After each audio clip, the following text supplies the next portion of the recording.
I hope September brings out the best in all of us. I hope it brings peace to our very chaotic. Готвям се за бизнес среща, ще бъда с рокля, както казах, и реших да ви снимам какво всъщност използвам преди тази бизнес среща и горе-долу какъв е бюджета, защото не съм сигурна за цените. Започваме с коса. Значи за косата ми какво използвам? Ето този шампуан, който е за слънце и след бани, защото ходихме на басейн, също и след море. 60 лева горе-долу му е цената, 50-60 лева върви един такъв шампуан. След това, след измиването слагам подхранваща маска. Ето тази е малкия размер, мисля, че тя е по-бюджетна, около 50 лева. И съответно имаме голямата разфасовка, но използвам тази. Подхранвам косата с ето това олио за коса. Слагам го в краищата, като не само дните, в които мия, преди да измия, и някои от другите дни също я подхранвам с него. Преди да я изсуша, съответно използвам ето този продукт и той е пак 70 лева някъде. Забравих да ви кажа цените на олиото, но не помня. 70 до 100 лева. Така, когато нанеса маската, масажирам косата, а когато ми е с шампуан, всъщност я реша с този гребен, то е около 10-15 лева.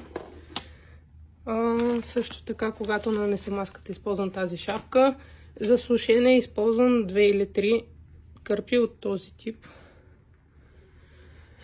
докато я попием, а докато съм под душа, съответно ето тази свещ, тя е 40 лева горе-долу, гори за настроение аромат.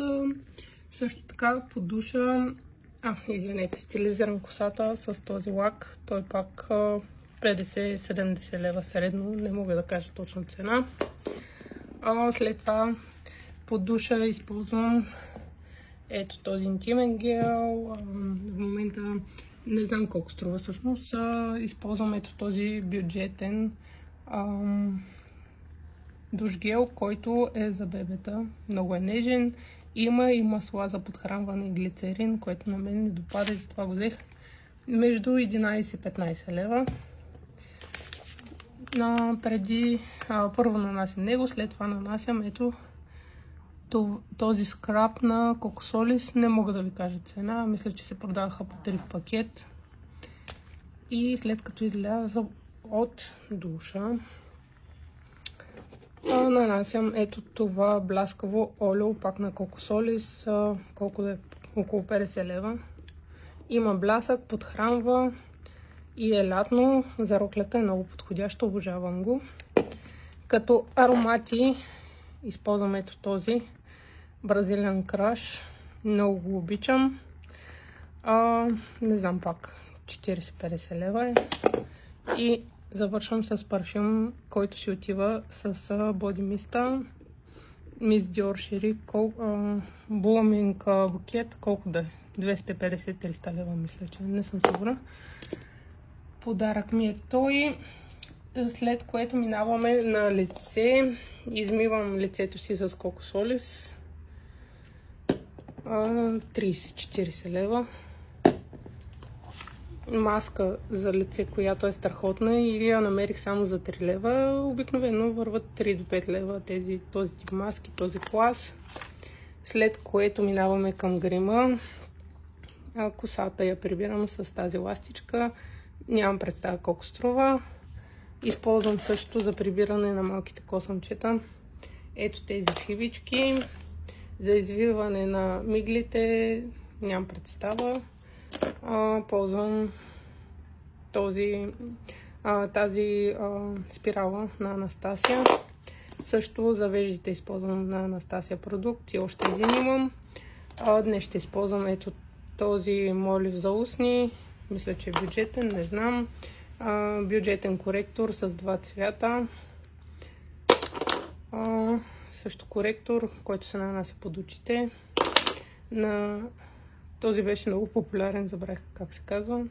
Но и този коректор около 30-40 лева. червило, което ми е подарък от мама и го обожавам. Нямам представа за цената.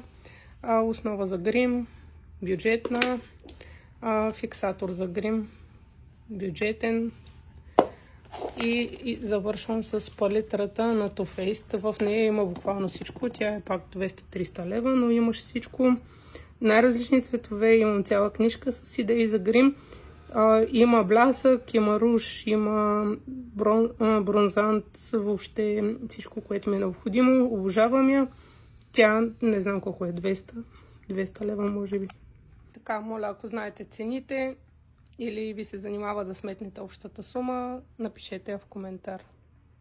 Имам и куче. Който поиска да ви го покажа. Хиро. Това е от мен. Чао!